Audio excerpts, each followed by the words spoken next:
Every single artificial intelligence model deployed in the world lives two completely distinct operational lives. Phase 1 is training.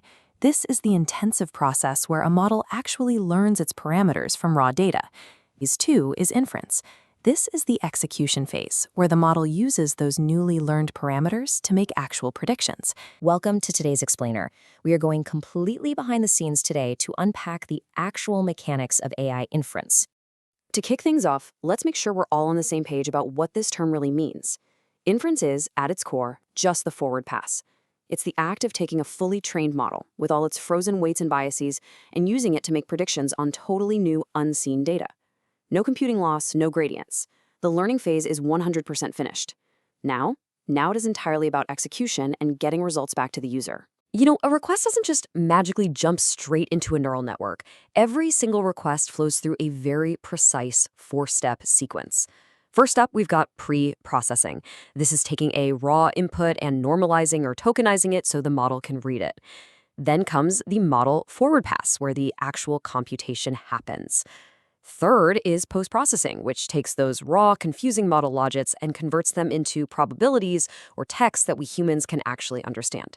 And finally, the action or response, where the system actually triggers what happens next. Now, engineers have to decide how this engine runs based on what they're actually trying to achieve. It's really a tale of two workloads. On one side, we have batch inference. This is your offline heavy lifter. Think nightly fraud detection jobs or generating millions of document embeddings. It uses massive throughput and huge batch sizes. And since it's offline, if it takes minutes or even hours, nobody cares. But on the flip side, we have online inference, real-time needs, chatbots, credit card authorizations at the register. Here, the latency requirement is brutal. We're talking milliseconds, and batch sizes have to be tiny to guarantee an immediate response. Economic scales are equally polarized. Training a modern model costs millions of dollars in a single run. Executing a single inference query costs fractions of a cent.